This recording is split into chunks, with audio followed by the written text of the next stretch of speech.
सवाल है, अब बोलेगा नहीं कोई। सवाल है, यदि एक बेलन की ऊंचाई इसके व्यास की, हाँ? अच्छा, सवाल है, यदि एक बेलन की ऊंचाई इसके व्यास की 2/3 है, तो हम सबसे पहले एक बेलन बना लेंगे। ये हमारा बेलन है। अब बेलन का हम व्यास मान लेंगे कोई, तो माना, सवाल नंबर कितना है जी?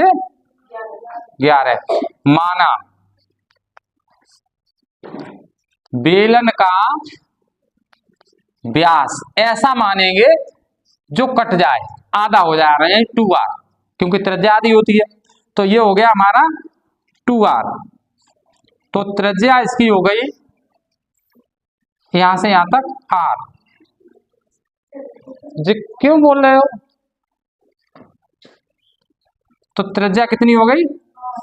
r। अब कह रहे इस बेलन की ऊंचाई व्यास की 2/3 है, तो h बराबर क्या हो जाएगा? व्यास गुणा 2/3।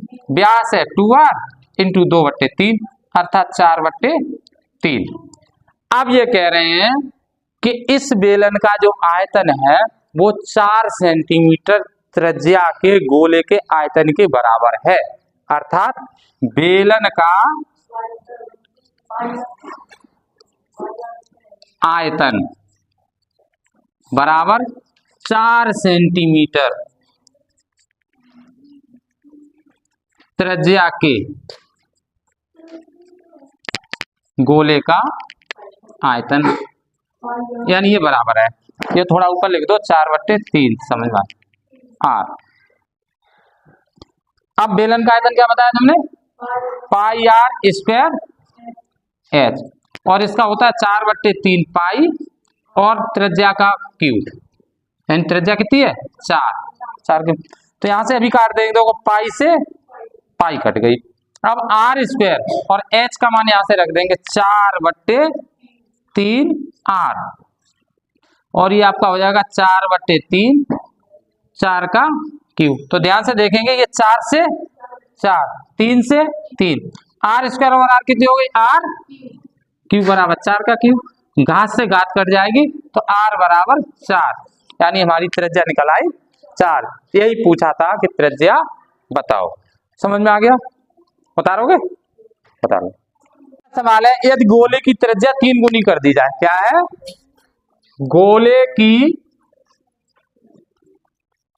त्रिज्या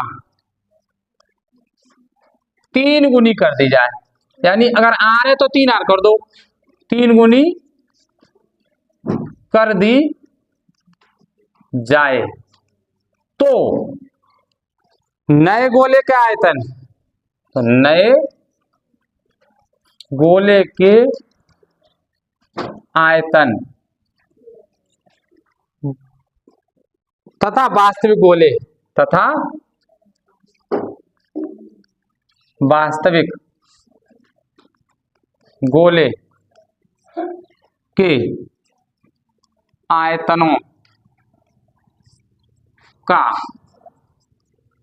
अनुपात बताओ। अनुपात बहुत सरल है बेटा। देखो हल, हम मान लेंगे गोले की त्रिज्या r और नए गोले की त्रिज्या 3 गुनी, यानी 3r। ठीक है, तथा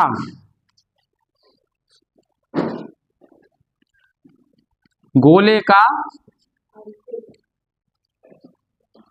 आयतन b तथा नए गोले का आयतन b डैश है, या b1 b2 मान लो, जो मन करे वो मान लो। ठीक है, हमने यहाँ b1 और b डैश मान लिया है। तो कह रहे हैं कि नए गोले के आयतन और पुराने गोले, ये भी ध्यान रखना पूछा क्या है। तो पहले नए गोला लिखेंगे, यानी नए गोले का आयतन b डैश बट्टे b, ये ज्ञात करना है। और ये होता कि गोले के आयतन और नए गोले के आयतन, नए गोला बाद में करना होता है, तो b बट्टे b डैश। तो इस सवाल में कह रहा है स्पष्ट, क्या कह रहा है, नए गोले और वास्तविक गोले। तो ये नए गोले का और ये वास्तविक गोले का। अब नए गोले का आयतन क्या होगा, 4/3 पाई आर क्यूब, नहीं 3r, 4/3 पाई 3r का क्यूब, और नीचे हो जाएगा 4/3 पाई आर क्यूब। तो 4/3 पाई से 4/3 पाई कट गए, और जो हो जाएगा 3 का क्यूब, 3 3 9 27 आर क्यूब, और बट्टे आर क्यूब, आर क्यूब से आर क्यूब, अर्थात 27/1। तो v डैश अनुपात v बराबर 27/1, यही होगा नए गोले और वास्तविक गोले के आयतनों में अनुपात, यानी 27/1। लेकिन इसमें को अलग दे रखा 1/27।